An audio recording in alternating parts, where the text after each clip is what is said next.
വീണ്ടും reveal today മീഡിയയിലേക്ക് എല്ലാവരെയും സ്വാഗതം ചെയ്യുന്നു.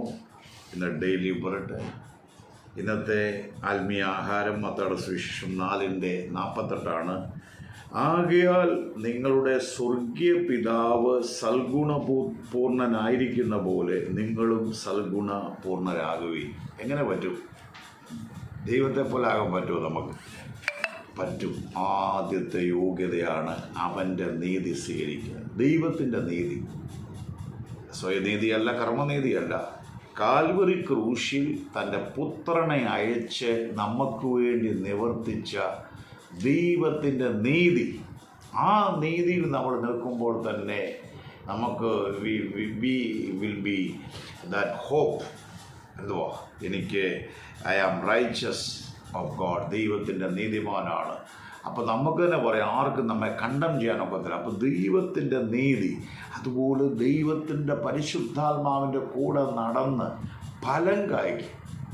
പരിശുദ്ധാത്മാവിനോട് നടക്കുമ്പോൾ ക്ഷമിക്കേണ്ടി വരും, മറ്റുള്ളവരോട് സഹിക്കണം, നാവിനെ സൂക്ഷിക്കണം.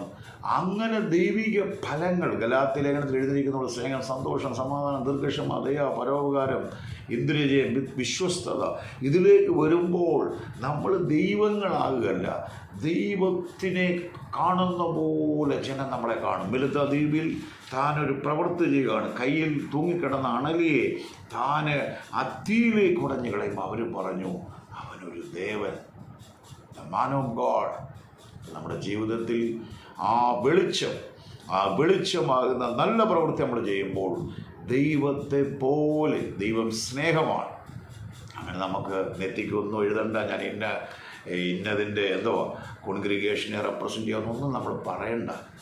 കാണുന്ന ഒരു ഫലം. അതുകൊണ്ടാണ് സൽഗുണപൂർണരായിരിക്കുന്ന പോലെ അവൻ്റെ വചനം വായിക്കുക. ഇങ്ങനെ പറയാം, ദൈവം സംസാരിക്കുന്ന പോലെ സംസാരിക്കുക, ദൈവം ചിന്തിക്കുന്ന പോലെ ചിന്തിക്കുക, ദൈവം പറയുന്ന പോലെ, ദൈവം പ്രവർത്തിക്കുന്ന പോലെ. ആ ഒരു തലത്തിലേക്ക് നമ്മൾ നമ്മുടെ മൈൻഡ് സെറ്റ് മുഴുവൻ ദൈവം കാണുന്ന പോലെ ചിന്തിക്കുകയും പറയുകയും കാണുകയും നാം ചെയ്യുമ്പോൾ നാം സൽഗുണപൂർണ്ണർ. അപ്പോൾ സ്വർഗം തന്നെ പറയും, എന്നിലുള്ള ദൈവഫലം എൻ്റെ മകളിൽ, എൻ്റെ മകനിൽ വ്യാപരിക്കുന്നത് കൊണ്ട് ഞാൻ അവനെ അനുഗ്രഹിക്കാം. അങ്ങനെ നമ്മൾ പോകുമ്പോൾ രണ്ട് കാര്യങ്ങൾ സംഭവിക്കും. ദൈവനാമം മഹത്വപ്പെടും, നമ്മുടെ ജീവിതം അനുഗ്രഹിക്കപ്പെടും.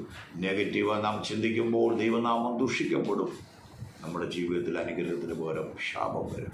അതുകൊണ്ട് അനുഗ്രഹത്തിൻ്റെ വഴിയിൽ നിന്നുകൊണ്ട് ദൈവിക അനുഗ്രഹങ്ങളുടെ ഫലം കായ്ക്കാൻ സ്വർഗത്തിലെ ദൈവം നമ്മെ സഹായിക്കട്ടെ.